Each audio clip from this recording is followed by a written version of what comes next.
Welcome to Daphne's Case Files, where we'll be going over the Jack and Lilly Sullivan case. Today I will be reading some factual statements made by the three adults that were at the home at 1407 Gairloch Road in Landsdowne Station, Nova Scotia, where the two children, Jack and Lilly Sullivan, disappeared from. Lilly 6, Jack now 5 years old as of today, where he is still missing, and his sister Lilly. Jack should be with his loving family, celebrating his 5th birthday today. But he's not, and neither is his sister. They're still missing. And in my opinion, based on all the information that I have gathered from the statements from the three people that lived on the property where the two children disappeared, I have made a speculation of their factual statements that has been said to the news and text messages within the Facebook posts, and we are going to go over them today. Before we get started, please make sure you hit that like, share, and subscribe button and share this video out. That way, Jack and Lily's names will get out there. The more we push for answers, the more answers we will receive. All right, let's get started. So this is a summary, a documented summary that I had made. It's a summary of the parents' statements. On the morning of May 2nd, 2025, Lilly 6, Jack 4 disappeared from the rural home in Landsdowne Station, Nova Scotia. The following summary is based on police documents and media reports. Malaya Brooks Murray, the children's mother, made several statements to the RCMP. She initially reported the children missing from a 911 call at 10:01 a.m. on May 2nd, stating she believed they had wandered away from the home. She claimed that she and Martel and their infant were in the bedroom. Lilly came in and out, and Jack was heard in the kitchen. She later heard silence and alerted Martel after they were both searched for the children. Malaya first told the police she put the children to bed around 9, but on May 1st later changed the time to 10 p.m. She did not tell police what time Martel came to bed that night, but from other statements that we know, this is not in the document, that he said that he went to bed after midnight because he told us he flipped the light on the children, Jack and Lilly, in the room at midnight. There have also been some statements made that Jack was still awake at midnight when he did this. Now, it says Malaya admitted to using a Wi-Fi calling app, which she deleted shortly after their disappearance. In the early hours of May 3rd, she called police to suggest the children's biological father, Couud Sullivan, may have taken them. Police checked and confirmed he was at home and had not seen the children in years. After speaking with Martel, police revealed that Malaya and Daniel had not spoken since May 3rd, the day after the children went missing. Daniel Martel, the children's stepfather, also provided multiple statements to the RCMP and media. He told police that he and Malaya were in the bedroom with their baby when the children vanished. He believes the children slipped out the quiet sliding back door. It's a contradiction. If a door is quiet, but yet you hear it, that doesn't make sense. He stated he immediately jumped in his car to search the area after they noticed the children were gone. But no, he immediately went into the woods up to the kids' forts, then went into the house, grabbed his keys, took Malaya's vehicle, and then searched the area, right? But left his phone behind. He claimed because there was no cell phone service, he didn't need to bring his cell phone. Same with his mother, Janie McKenzie. Daniel claimed he fell asleep at 9:09 p.m. on May 2nd after searching all day, and he had no knowledge where Malaya called the police to implicate Couud Sullivan. He provided conflicting information about a pink blanket. He initially told police it was a draft stopper, but Malaya Brooks Murray later said it was ripped by Martel and thrown away a week before the disappearance. He initially pushed for a polygraph test and passed, though the specific questions and notes were redacted. Family members' conflicting reports also emerged that Daniel Martel's mother and the children's paternal grandmother. Janie McKenzie, she stated that she heard the children laughing and playing on the swings in the backyard around 8:50 on May 2nd. She later had a polygraph test, but the results were unsuitable for analysis. Belinda Gray expressed skepticism about the official story, noting that the children's last known location was at the Dollarama in New Glasgow the day before the disappearance. She also noted the children appeared malnourished in photos, and I agree. This is a fictional crime scene based on parental statements. The fictional crime scene is constructed around the multiple conflicting statements and inconsistencies reported to police. Scene designation: Landsdowne Station, family home. Date and time: May 2nd between 8 and 10:01 a.m. Location: rural residence of the sliding glass back door leading to a fenced-in yard backed by dense woods. Weather conditions: challenging conditions with rain and high winds reported to the area. Key evidence: pink blanket, possibly ripped pink blanket, boots, Lilly pink, Jack blue dinosaur, and Lily's white backpack with red strawberries. But at one point it was said to be creamed, if you guys remember. Points of entry exit: the front door was supposedly locked, but the silent sliding back door was described as likely the exit. It was completely stated that the sliding door they went out of. Contradictory accounts: Daniel Martel's mother, Janie, stated she heard the children playing in the backyard around 8:50 a.m. Malaya and Daniel claimed they were in the bedroom during this period, with the exception of Lily's alleged visits to the room. One witness claimed to have seen the two children, resembling Jack and Lilly, not far from the house, walking towards a gold tan sedan with an open rear door and a woman of a certain description. The witness later questioned if the children were the same, which I do not believe so. Staged evidence: a piece of Lily's pink blanket was found on the roadside a kilometer away from the home. A second piece was found in the family's garbage bin. Daniel suggested it was a draft stopper, while Malaya claimed it had ripped and thrown it away earlier. An impression of a size 11 boot print was found on a pipeline trail near the search area, consistent to Lily's boot size. This was used to suggest they wandered off, yet search dogs could not detect their scent at the same location as the blanket. Reconstruction based on statements: the scene suggests a plausible wandering off scenario was carefully staged to delay in search and mislead the police. This is supported by the conflicting accounts of the last known whereabouts of the children. The implausible claim that the adults did not hear a child-sized, basically the sliding door open, and the strange staging of the blanket and footprint. The 20-minute time frame between noticing the children were gone and the calling the 911 is also suspicious. The fact that Malaya waited until after midnight to suggest the children's biological father might have taken them further points to an attempt to deflect suspicion. Ultimately, the crime scene points towards an inside job rather than a random abduction or a tragic wandering off, despite police initially classifying it as a non-criminal missing persons case.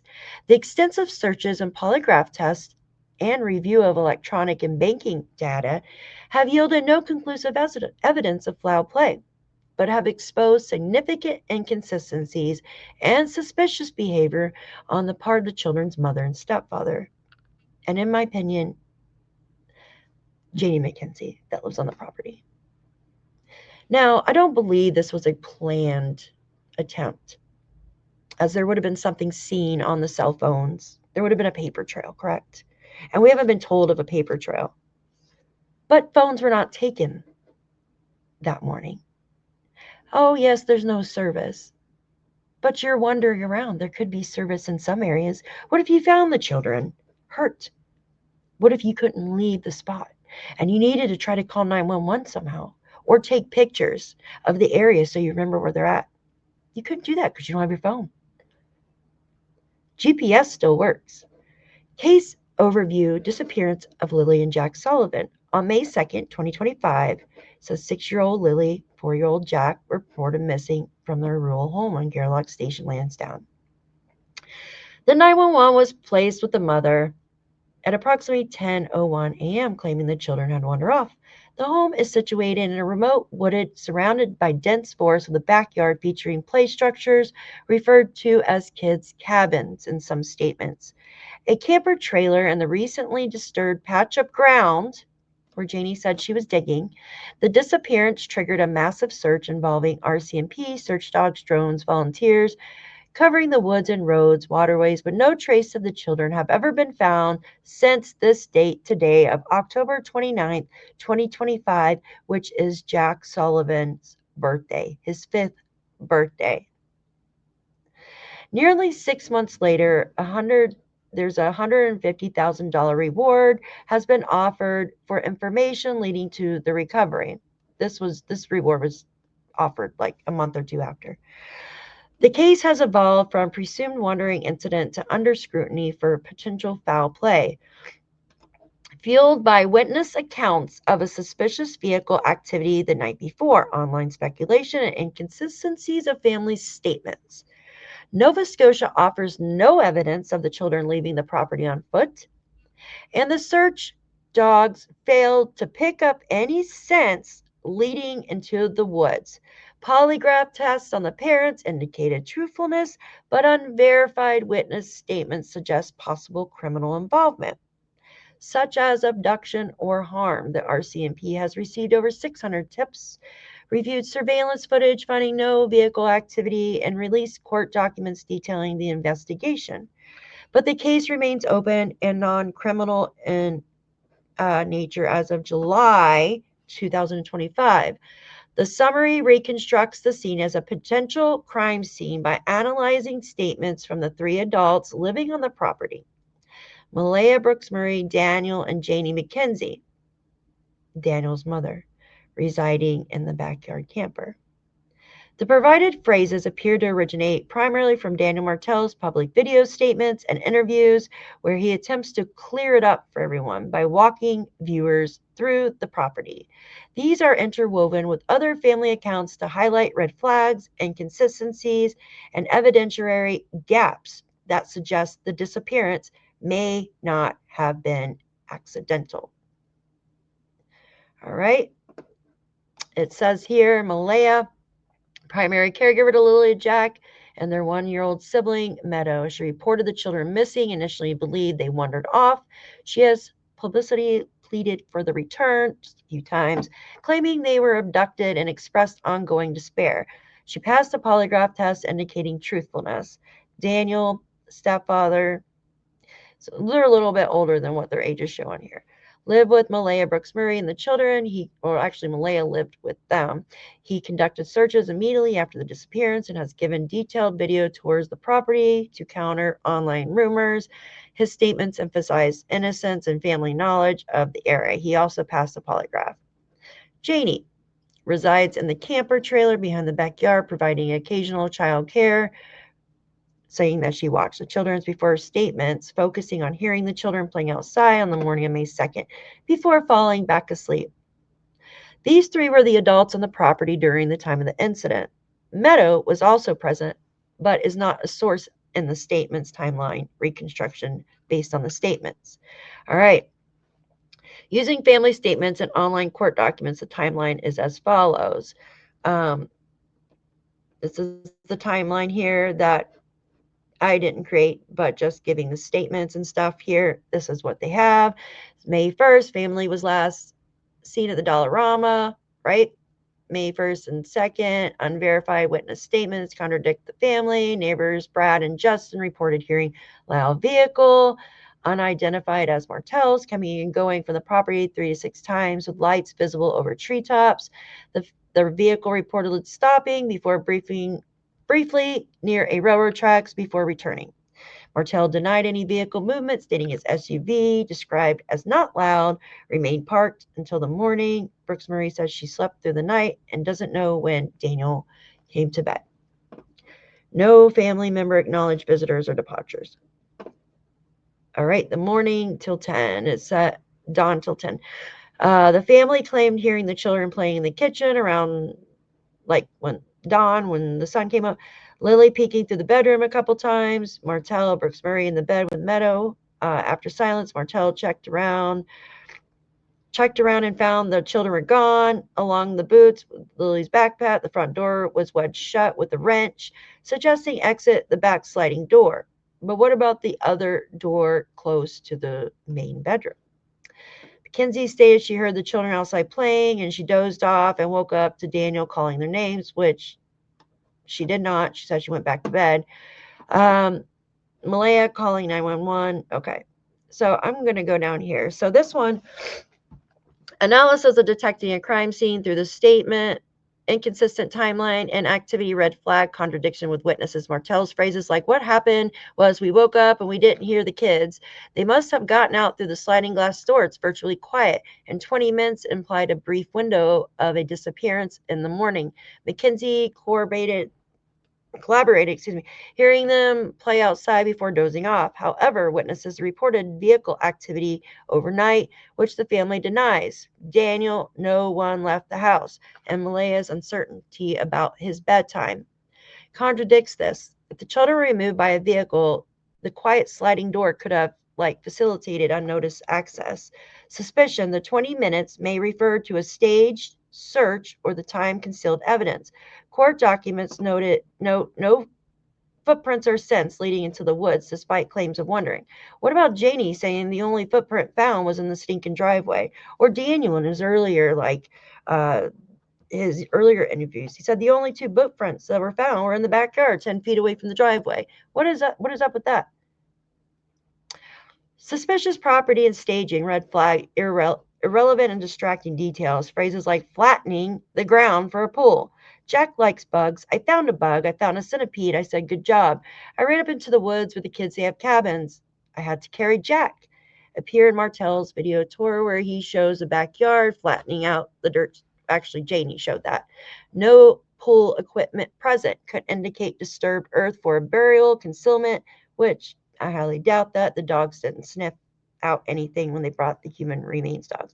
The bug theory seems oddly timed post disappearance. May humanize Jack to deflect suspicion. Mackenzie's camper overlooks this area, yet she heard nothing unusual. Malaya's statements don't address these details, creating a gap. Suspicion in the kids' cabins and flattening the ground from a potential crime scene focal point. Dogs won't find them.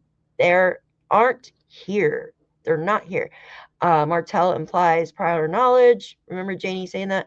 The children were transported away overnight. There's no scent trail or would remain. There's nothing. There's no scent. Defensive language and rehearsal, red flag. Repeated phrases like, I'm not here to lie, show you exactly, show people this is what happened, telling my truth, believe me, I don't lie, clear it up for everybody. Clean it up, clear it up. And I don't know if I could say this, but I will. Suggest rehearse deflection. Martell's videos aimed at counter online speculations, acknowledging public doubt. Malaya's plea focuses on abduction, while Darren's relative speculated her involvement, which has been debunked by the RCMP. Janie, brief statement aligns with the family, but lacks detail of possibility indicating coronation. Suspicion phrases like, in my favor, quiet door, and my family knows this area, implying advantage to hiding evidence. I don't know why they didn't find anything, presumes failed searches, hinting and tampering. Environmental and search anomalies, red flag, impossible survival narrative, cold and wet, but sun is out today, so they are warm. Downplays overnight dangers, low 38 Fahrenheit, I guess, 3 Celsius, unlikely for young children in pajamas. No evidence supports wandering, and the dogs found nothing despite the family's knowledge of the area. Suspicion if abducted via a vehicle per witnesses. The woods were never involved, explaining failed searches and turning the home/backyard into a primary crime scene. Other evidentiary gaps. Malaya deleted Text Plus app, post calls, police sought records, polygraphs passed, but they measured stress, not truthful. Relative Darren invasive invasive behavior, and recordings adds layer to the family discord. No surveillance captured vehicle activity, but witnesses insist on possible blind spots or tampering. All right, I'm going to finish this part, and then I'm going to do a live tomorrow with the rest because I've got a lot more to go over with you guys. This last paragraph, conclusion, evidence, this is what we're going to do on our live tomorrow. This will be the conclusion, evidence pointing to a crime scene, piecing the statements together, reveals a narrative riddled with contradictions, a quiet home exit denied, overnight activity, despite witnesses, and defensive explanations that distract from flattening, like her digging a hole or flattening the ground for the pool, particularly in the backyard, the sliding door, the kids' cabins or forts, and disturbed earth emerges as a staged concealed crime scene, not a simple wandering. All right, guys, I appreciate you all for hanging with me. This is a lot to read. I've got way more pages to go over with you all, and I appreciate all of you. Today is Jack's birthday, like I said. There will be a vigil at, I believe, the Stellarton RCMP detachment this evening. I have posted this information on my community post. And if you are local, that would be wonderful if you can join. Now, I do have family affairs tonight, so I will not be live tonight.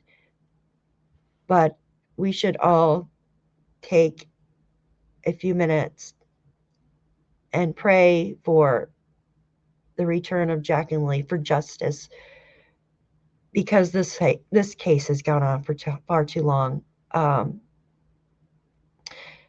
lot of these cases have gone on for far too long.